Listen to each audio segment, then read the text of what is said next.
We're also live streaming this, and we have some people on the live stream. I don't want to keep waiting. So I want to welcome everybody to the annual State of the Department of Pediatrics address. It's great to see more people this year live. Each year, I think we're getting to be a bigger crowd. And I'm also welcoming those who are participating on our live stream. This is my fourth annual address. And each year, for each of these four addresses, I've shared the same vision, which is for us to be the nation's premier academic pediatric program.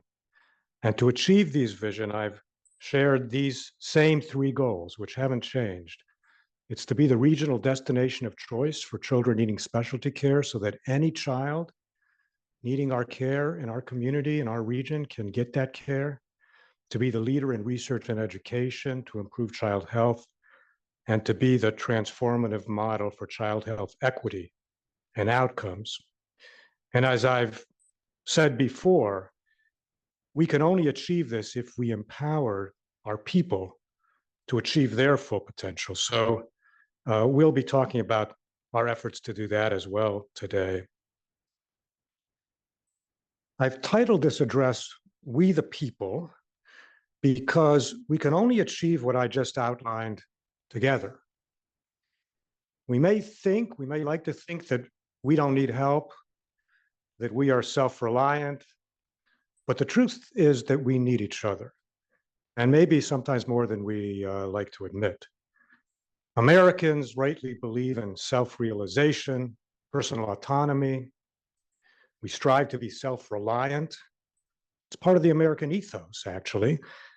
Ralph Waldo Emerson wrote one of the seminal essays on American culture, which he called Self-Reliance.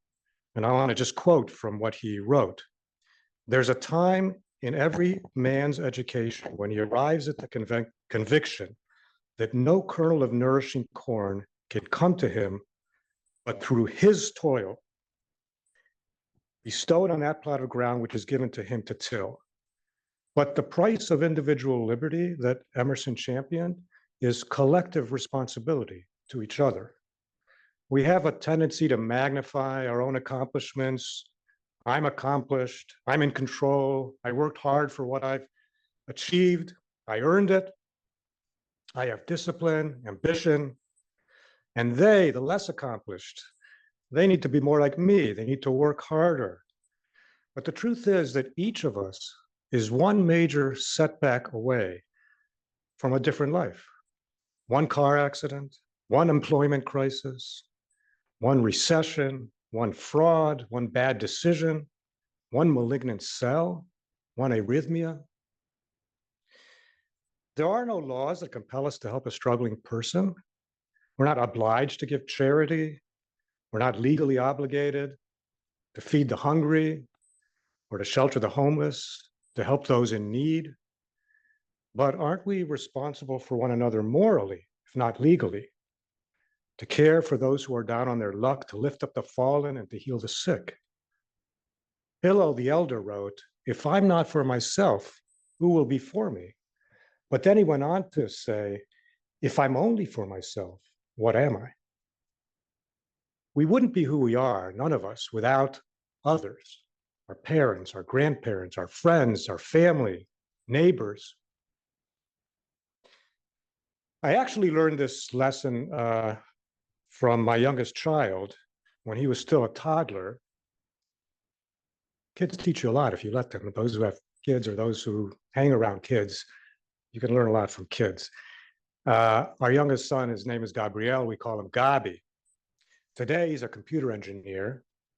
And he's had this fascination with the computer since he was a little toddler, barely able to walk. When he was 2, he'd stand next to me while I was working, stand by my side, watching the computer screen. And as I was working, I could tell he was trying to figure out how these letters and these images moved around the screen as if by magic.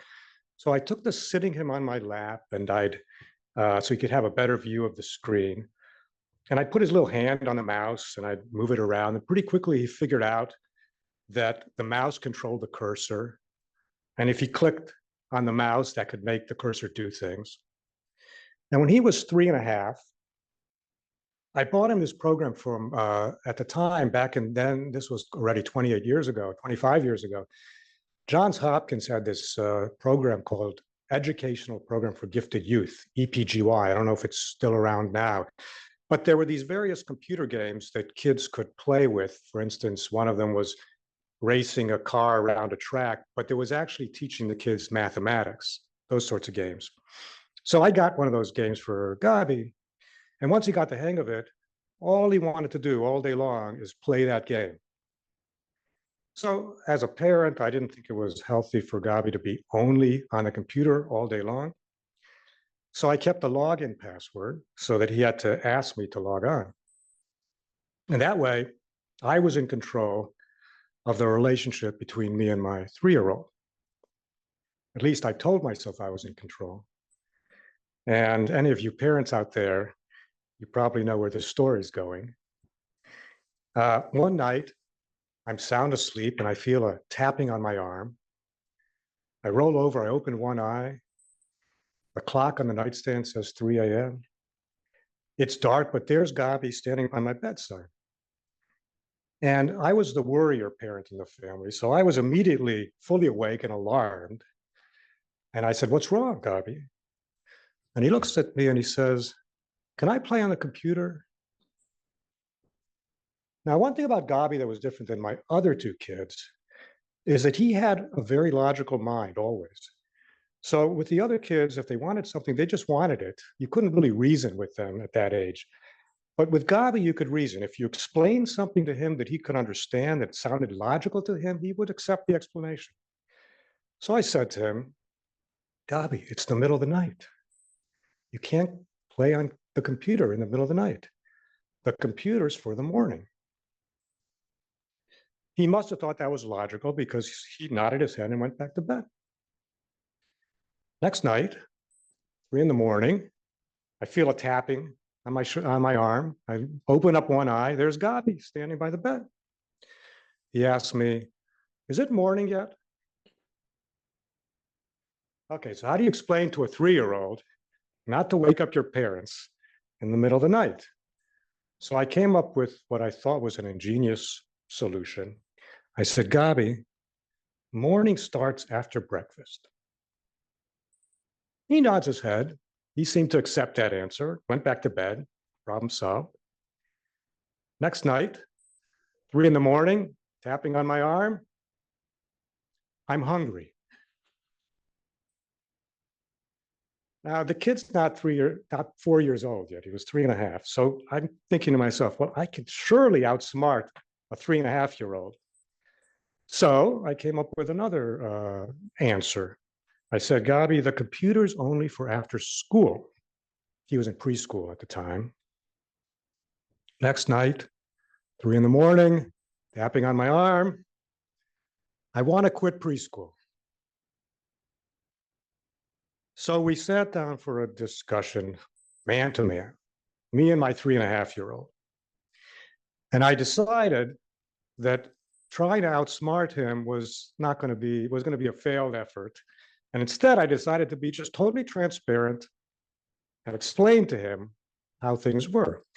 So I told him that if he kept me awake and he woke me up every night in the middle of the night, I'd be too tired to go to work.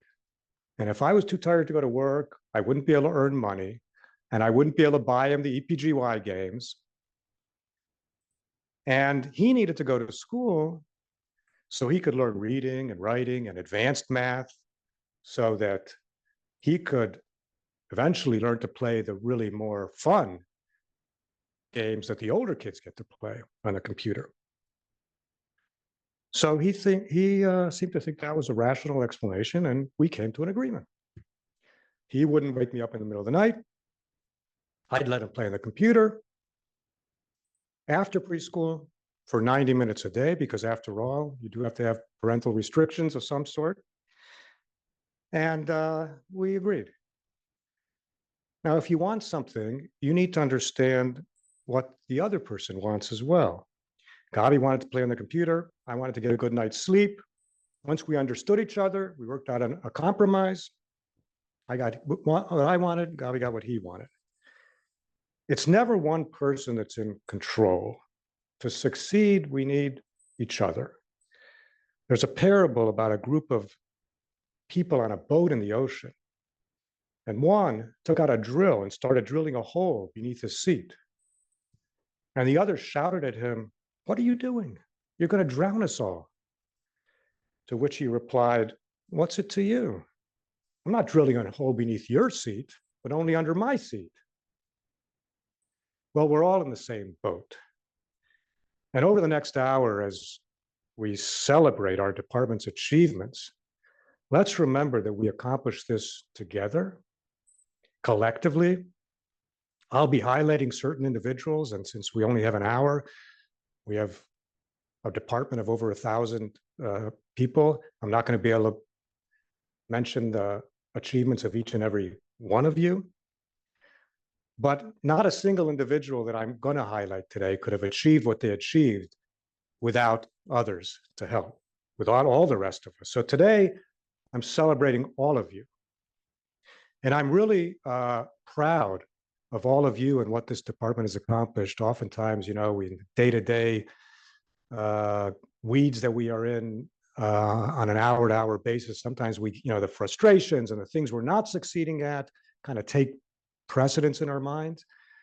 But the truth is, this department is composed of an exceptional, talented, committed, passionate group of individuals that I am so proud of. And I want us all today to take a moment to acknowledge and celebrate what we've been able to achieve. Yes, we still have much to do, but we should all be proud of what we've accomplished and what we do. So let's take a look at our accomplishments. As I've mentioned before, it's great to have a vision and goals, but where the rubber meets the road is on execution. So we have to be able to have a great execution plan if we're going to achieve our goals. And so I'll be sharing that with you.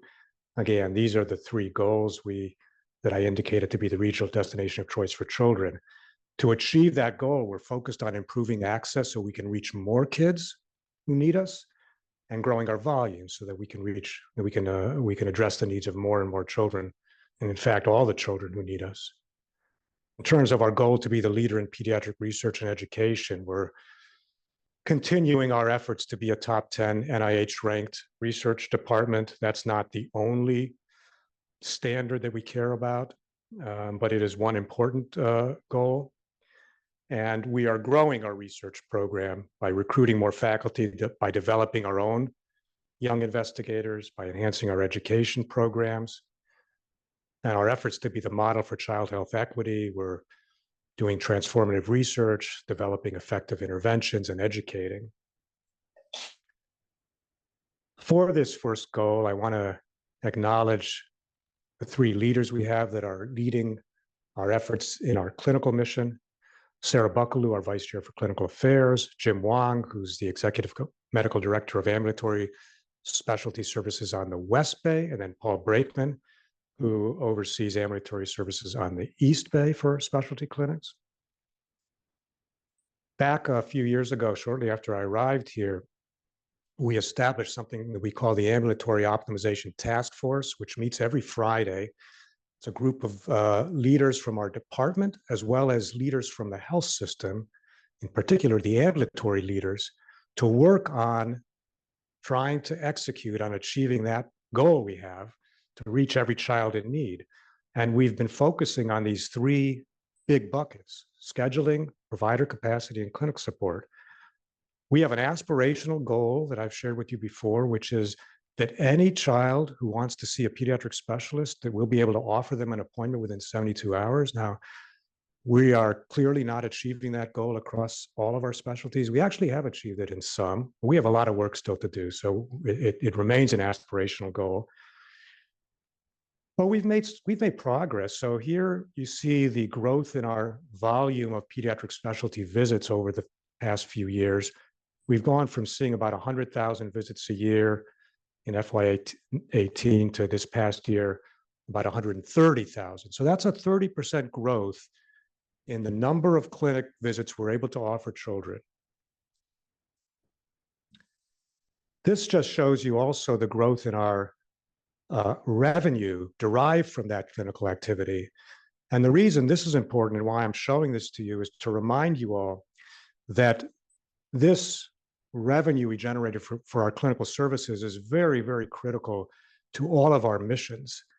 The only mission that we have in our department that actually generates a margin that doesn't have to be subsidized is our clinical mission, because our research mission, our education mission, those all run in a deficit. We have to subsidize those things. And the source of that subsidy is primarily our clinical margin. So it's important for us to be able to be successful in all our missions that our clinical revenue continues to grow. And that's why this is a reassuring graph that we're continuing to grow our clinical revenue.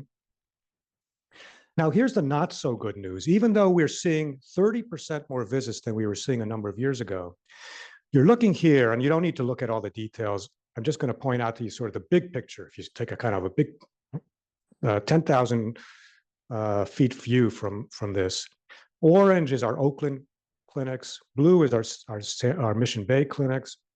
Looking from last year to this year, I'm not even talking about 72-hour new patient access here. I'm just looking at 14-day new patient access. And you can see that many of our services are still not able to offer an appointment within 14 days to half the children. So this just points out that even though, yes, we've made progress, much work still needs to be done, and we're continuing to engage to try to move the needle on this.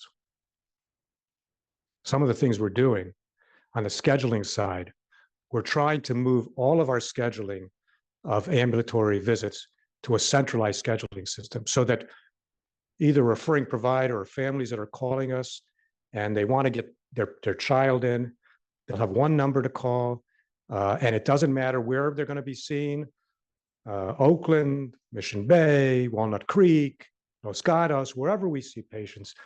With a single point of entry, we'll be able to schedule those patients to be seen easily. So there'll be somebody to answer the phone and they'll get scheduled.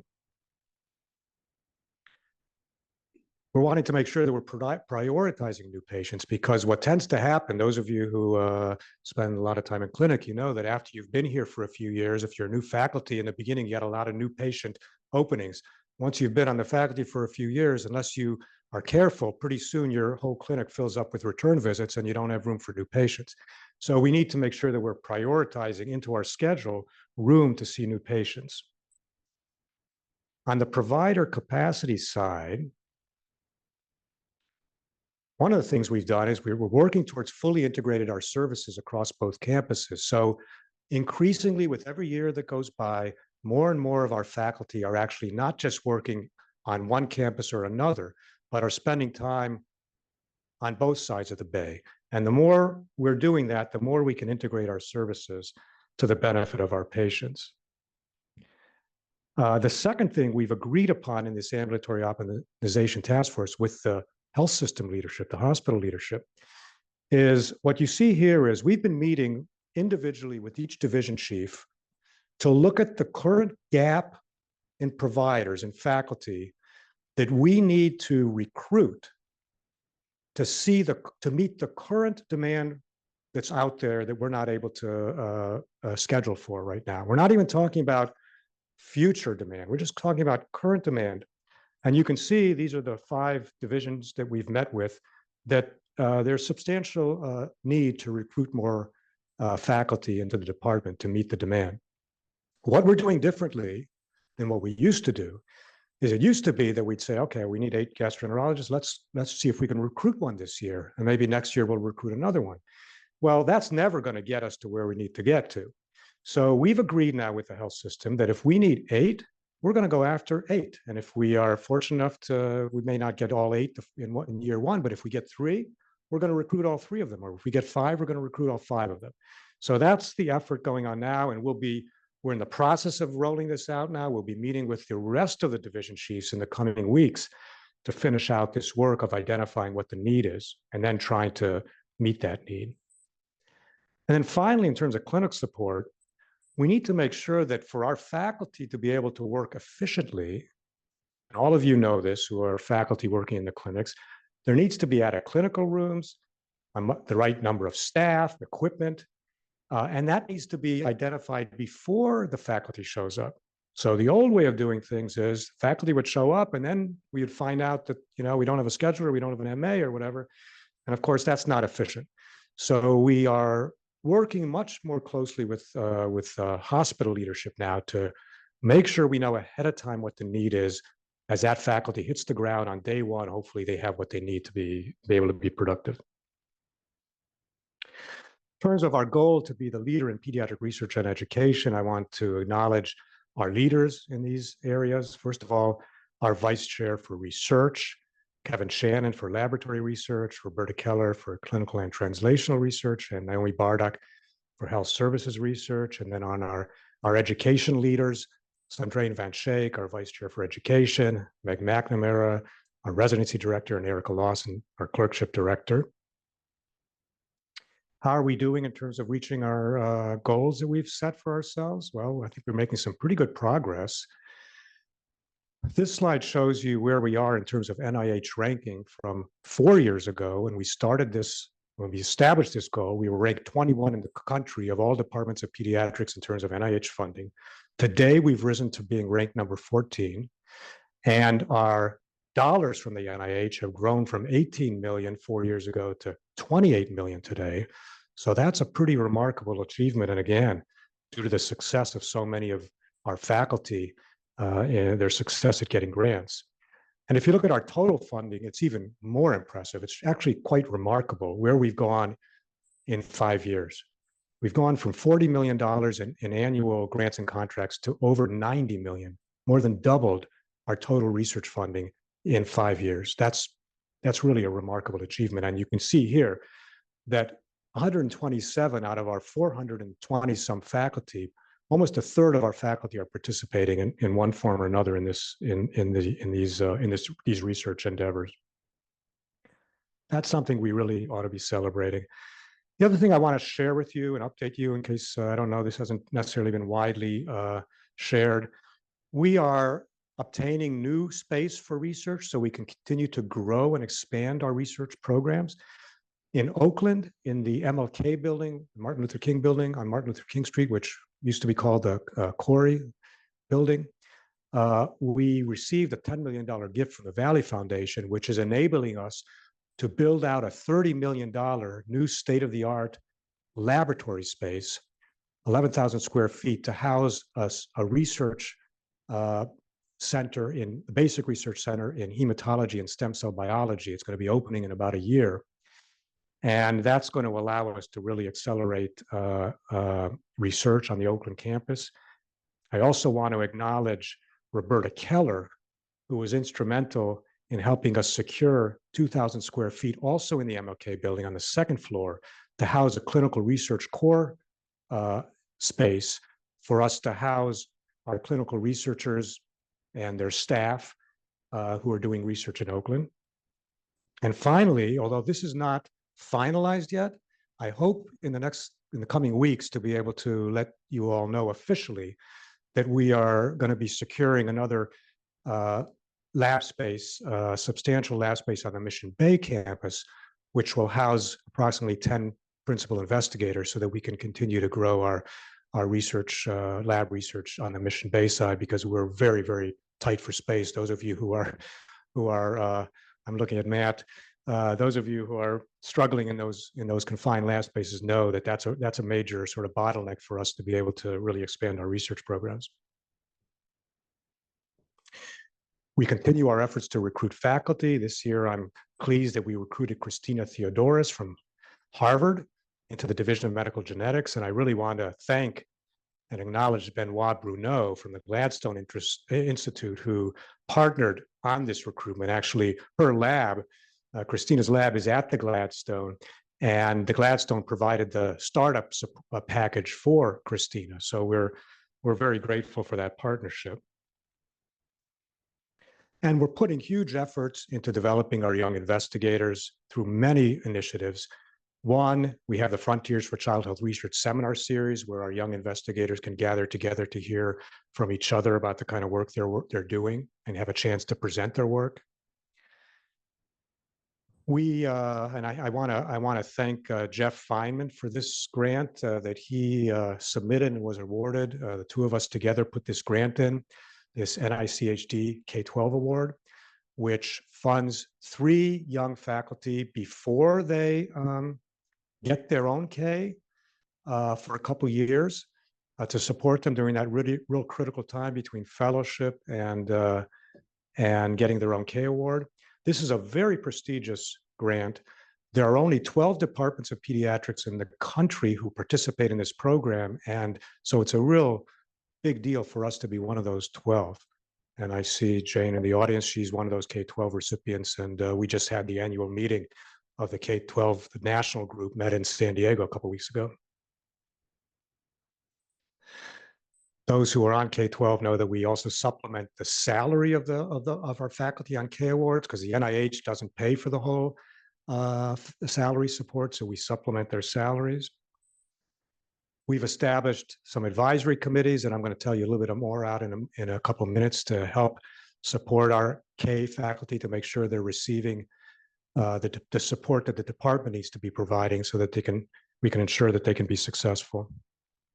We have a record 21 faculty in the department now with a K award, which, if not the largest in the country, has got to be one of the largest group of K awardees of any department of pediatrics in the United States. I can't say for sure that it's the largest, but it's certainly one of the very largest. I want to congratulate those faculty who this year got their first Ks. Yana Mike and Jessica Neely got KO8s. Marie Coralie Cornett, Janet Lee, and Jonathan Witonsky all got a K-23, and David Blair received a K-38.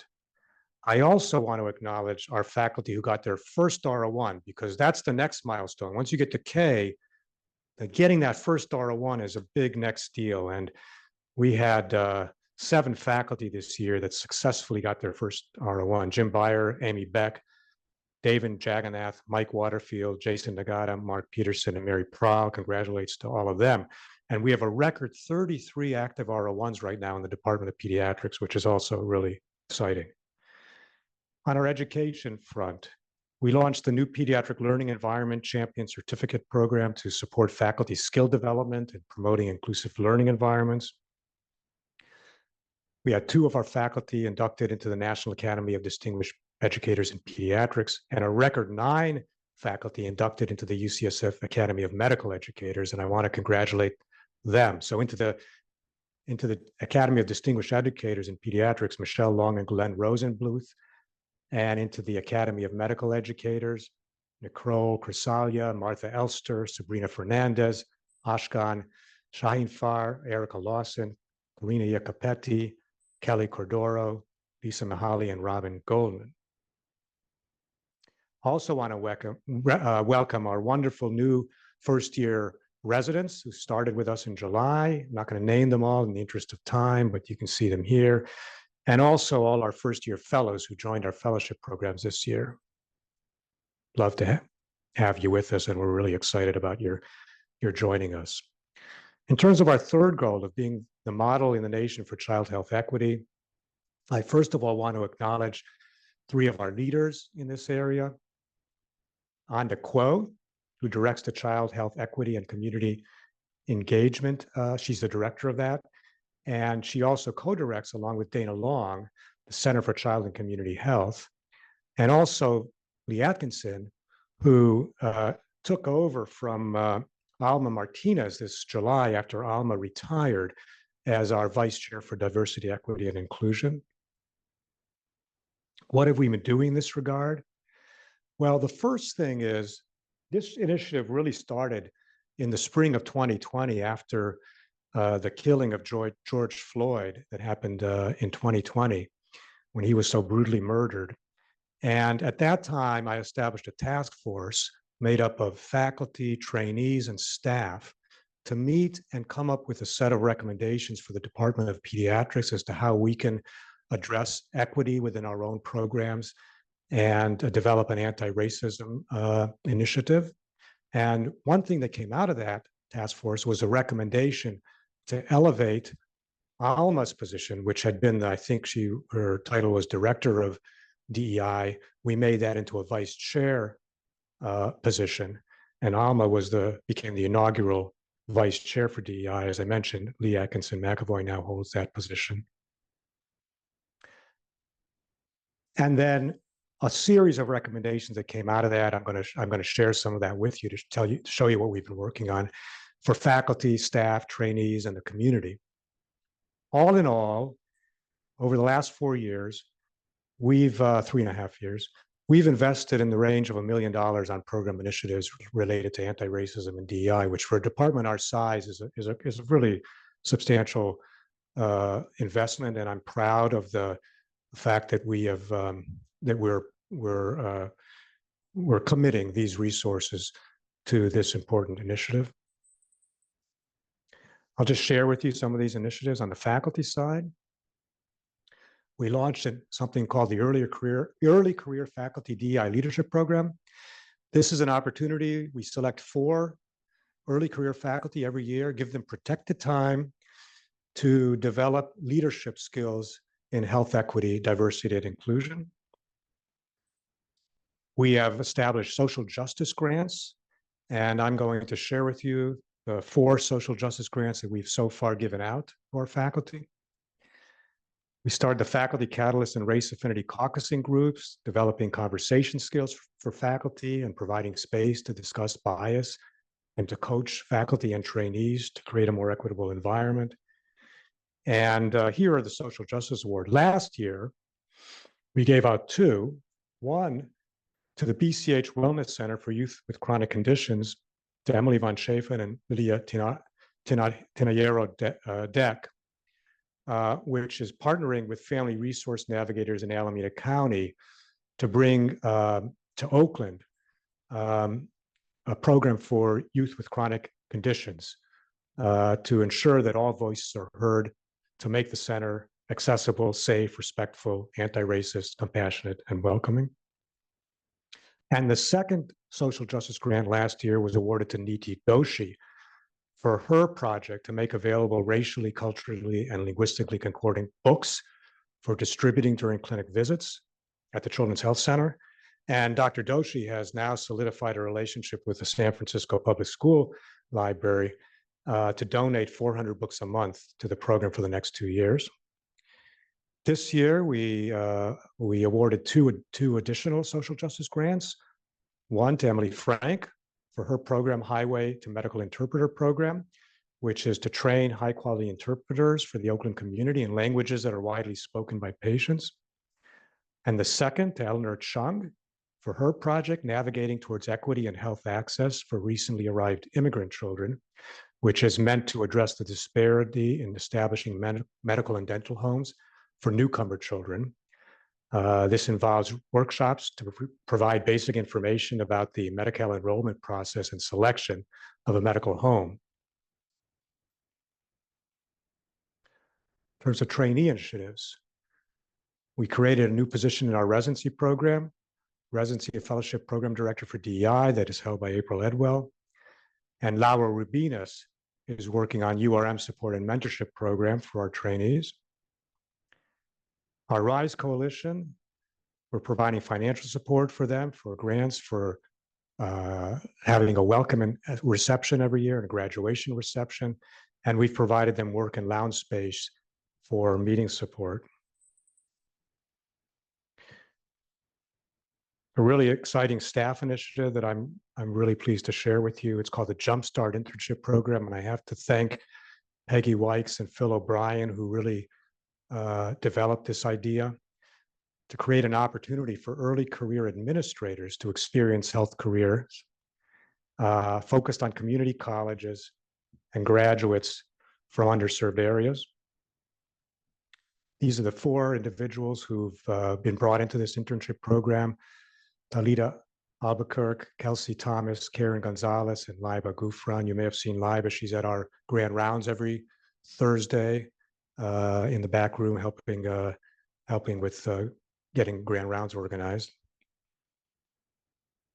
terms of community initiatives, first of all, I want to acknowledge the work that Anda Kuo has been doing in her role of Director of Child Health Equity and Community Engagement.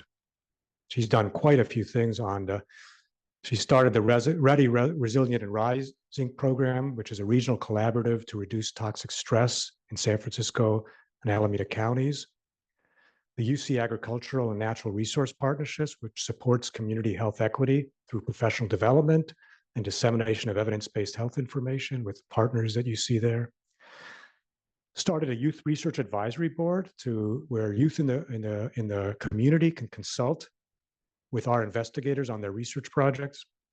Summer Together program, a partnership with Department of Children, Youth, and Families to address needs of under-resourced youth and families. She launched this Health Equity Action Time, which was a series of workshops last year focused on improving mental health services, and a social needs task force to foster a collaborative learning environment to address social needs and healthcare inequities. And then other community initiatives. The Health and Human Rights initiatives, we donated in the range of, I think it was about $150,000 to support the Pediatric Asylum Clinic. And I want to thank Zareen Noor and Raul Gutierrez, who've been helping to support that asylum clinic. Mariama Tamaret, who is working on disparities in MyChart activation rates. And Ellen Fung in Oakland has had a summer student research program for many, many years. And with the help of Bianca Argueza, we've been expanding that program to the West Bay to provide opportunities for young students to participate, just giving them more opportunities to participate by opening up the West Bay as well. As I mentioned, we're continuing to invest in our people. First of all, when I got here, I felt one of the challenges that I felt was we're such a big department and we're spread out over so many different locations that it felt really challenging for me to feel like we could connect and kind of view ourselves as a community with a sense of identity. And I felt we needed to do a better job of enhancing the way we communicate with each other. And so one of the first things we did was we recruited Jamie Mondex to be the first director of communications for the Department of Pediatrics. And Jamie's work, I believe, has really been incredibly useful. I hope that all of you are having a sense of just from the various communications that we've been sending out as to the impactful work that Jamie and her team has been doing. She updated our department website, which was basically almost defunct when I first got here. And it's a beautiful website today. Hopefully you're receiving, hopefully we're not inundating you with too many emails, but emails are going out disseminating news, celebrating our achievements, sharing awards, highlighting opportunities, etc. We started a department newsletter, a research roundup, chair's office emails, department announcement and events. Jamie's put in place branding and design, a tagline, department banner, Zoom backgrounds, and external communications, social media, various social media platforms that I don't particularly understand, but I'm sure many of you do. We changed our faculty meetings to make them department-wide meetings, again, with the goal of trying to bring everybody together. So everybody's invited to our department meetings held on Mondays. We started share office hours for faculty. So I meet one-on-one. Faculty are welcome to come. Thursday mornings, I'm in Mission Bay. Friday mornings, I'm in Oakland. I try to make those meetings face-to-face so I can get to know the faculty better. And I'm encouraging those of you who haven't yet had a chance to meet with me to reach out to Mila, Baltazar, and set up a time to meet. We started Coffee with a Chair, which is monthly meetings with just a small number, so we can engage in an intimate conversation. Anybody's open to participate, faculty, trainees, staff. We try to limit it to 4 to 5 people so we can really have an intimate conversation. We've offered opportunities. One of the things that I really believe in is to give more and more people, as many people as we can, an opportunity to develop as leaders, those who wish to become leaders. And we've worked really hard to offer new opportunities for new people who haven't been in leadership roles to become leaders. So first of all, I want to share some of these new leadership efforts we've made. First of all, new divisions. We've established 3 new divisions that didn't exist in the Department of Pediatrics until recently, and given opportunity for new people to become division chiefs in those divisions. We created a cross-bay division of oncology. Alejandro Sweet Cordero is the division chief. Cross-bay division of hematology that's led by Mark Walters. And a new division, it's also cross-bay, pain, palliative care, and integrative medicine that's led by Stefan Friedrichsdorf.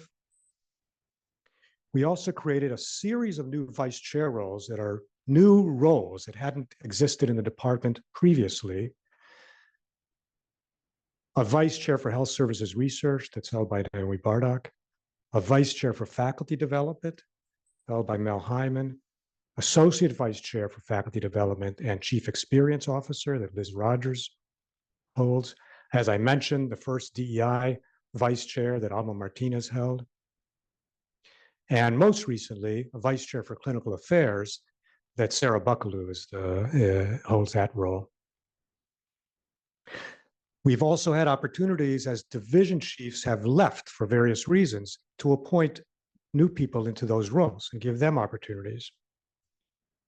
The first of those was Lee Atkinson McAvoy when Michael Cabana left our department to become chair of pediatrics at Albert Einstein in New York. So Lee took on the role of division chief. When Ophir Klein left to move to LA, Joyce So became the chief of medical genetics.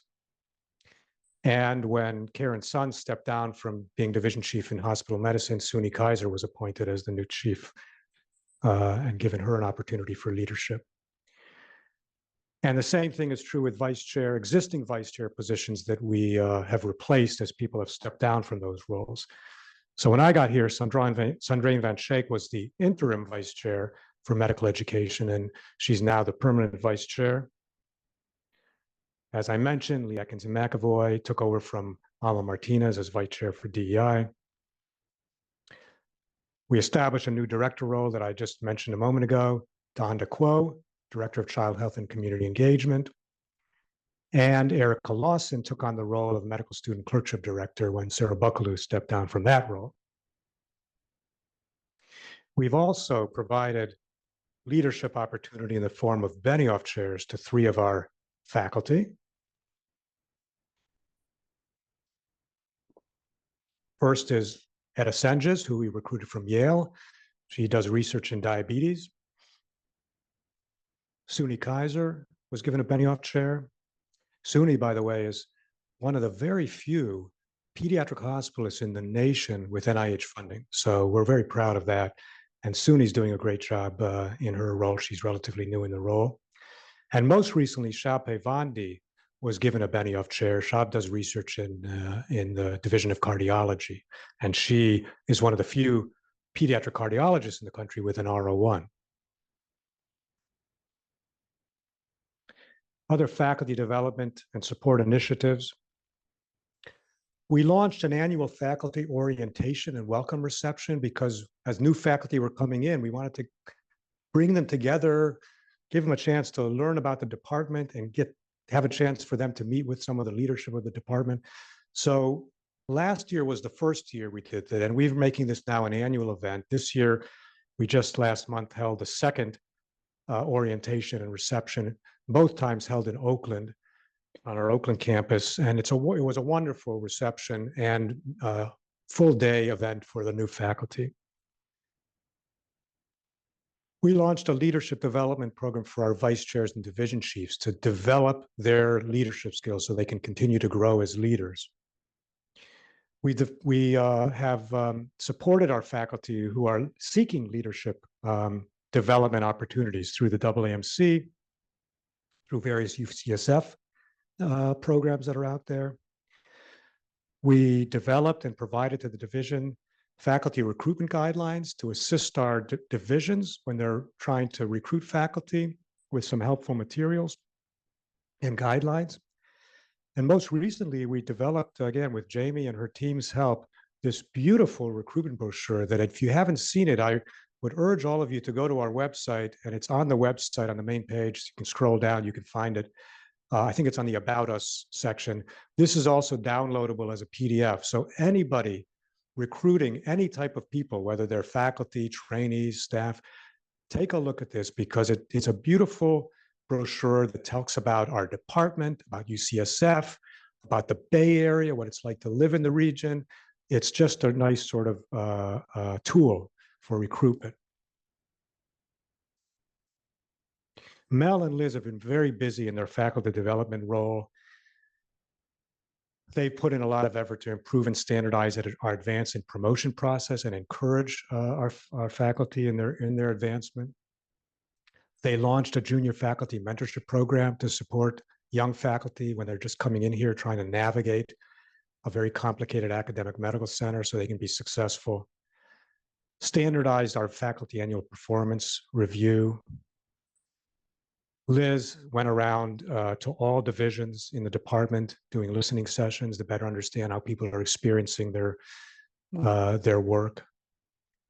And these brown bag series that have been very, very well attended and very well appreciated, I think, just on various aspects of success as a faculty member here at UCSF.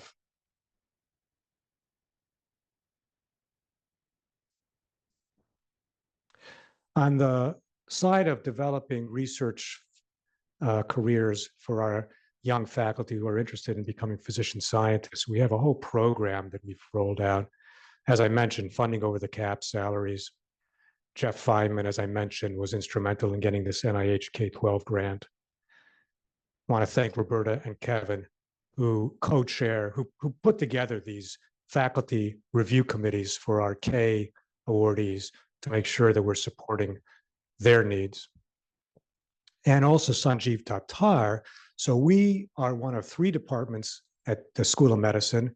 It's us, Department of Medicine and Department of Neurology, who together have launched this physician scientist career development program to support lab-based physician scientists early in their career. And it just sort of complements at that level the initiatives we're engaged in at the department level.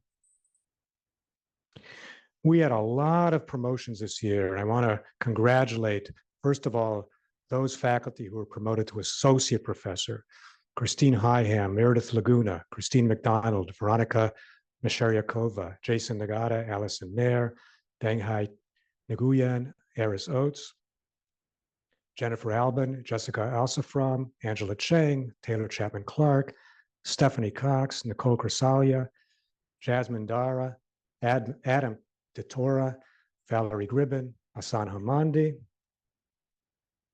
Matt Pantel, Gina Feifel, Mary Prahl, Emilio Quezada Duty, Laura Rubinos, Noemi Spinaza, Christina Stillwell, Jessica Tenney, Teresa Tuan, Crystal Asoya, and then our faculty who were promoted to professor: Mabel Chan, Kristen Chamorro, Sunita Kaiser, Allison Murphy, Jennifer Matthews, Sarah Kuo, Eddie Cruz Romero, Nahid Rastami, Srinath Sanda, Adriana Zambrano, and Mary Whittle. Congratulations to all those faculty for getting promoted. We had many, many faculty accolades this year. I'm only going to be able to highlight a few of them in the interest of time. I want to really congratulate Elena Fuentes Affleck for receiving one of the most prestigious awards in all of academic pediatrics, the Joseph St. Jem Leadership Award. Betsy Crouch, who received the ASCI Young Physician Scientist Award, as well as the elected to the Career Development Leadership Chair of the American Academy of Pediatrics. Lee Atkinson McAvoy, who's president-elect of the UCSF Executive Medical Board. Jennifer Puck, who received the William Scheer Lecture Award. And April Edwell, who received the AAMC Research in Medical Education Underrepresented in Medicine Research Award. Had over 100 publications, peer-reviewed publications, very impactful research and reports coming out of our department. Again, in the interest of time, I'm only going to mention a few. The first is a paper published in Nature this past July by Alejandro Sweet Cordero, entitled UHRF1 is a mediator of crash-driven oncogenesis in lung adenocarcinoma. Second is a paper in the Journal of Pediatrics from September, co-authored by Liz Rogers, Matt Pantel, and 2 of our trainees, Kayla Carvonen and Erica Anunwa, who by the way, presented some of this work at a recent grand rounds. And finally, a paper in Nature this past spring by Jim Beyer, Gut Enterochromin Cells Drive Visceral Pain and Anxiety. We welcome 21 new faculty into the department, and you can see here the tremendous growth in the size of our faculty just in the last few years. We're over 400 faculty now. We are one of the largest departments of pediatrics in the country. Okay, so you know that every year I have a quiz just to keep people awake and on their feet. So I feel a little bit badly about this quiz because it's maybe a little bit of an unfair quiz. It's probably a little bit too hard. So I'm going to ask the question, and then I've tried to provide some hints to make it a little bit easier to try to guess the answer. Or maybe there's somebody brilliant in the audience who actually knows the answer without the hints. Here's a quote about giving back. Who said the following? Learn, earn, return. These are the three phases of life. Was it Jack Belisek, president of True North Communications, Sam Hawgood, chancellor of UCSF, or Talmadge King, the dean here at UCSF? Anyone want to take a guess?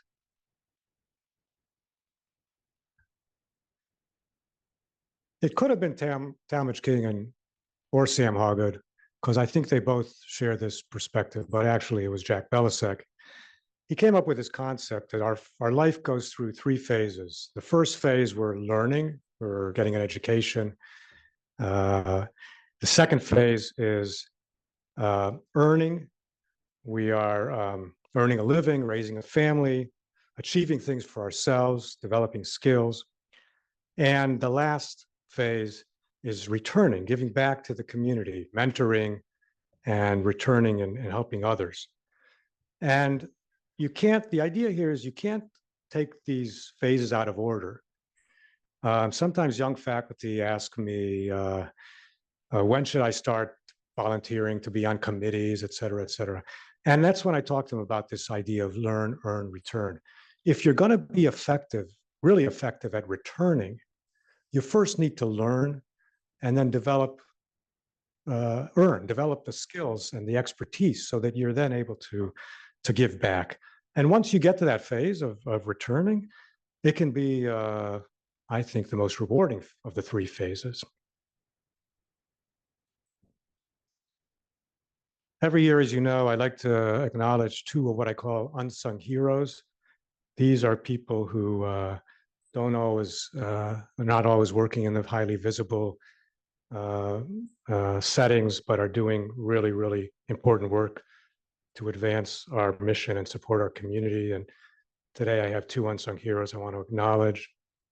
The first is Jave Ross for her work with the Juvenile Justice Center.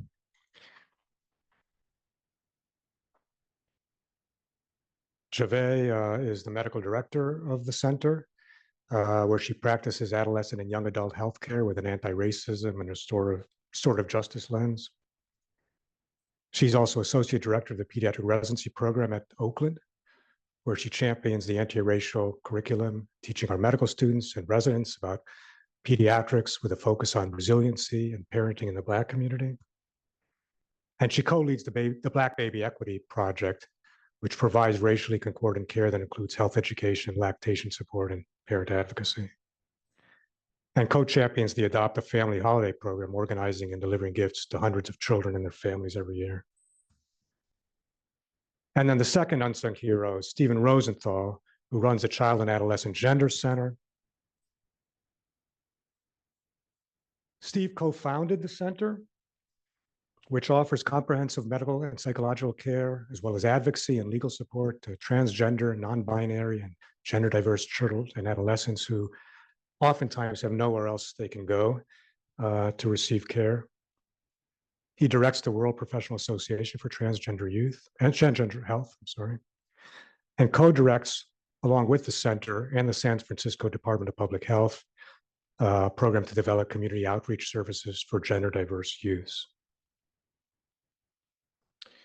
Okay, I want to finish now by getting back to the thing I started with, which is we the people. We're all in it together.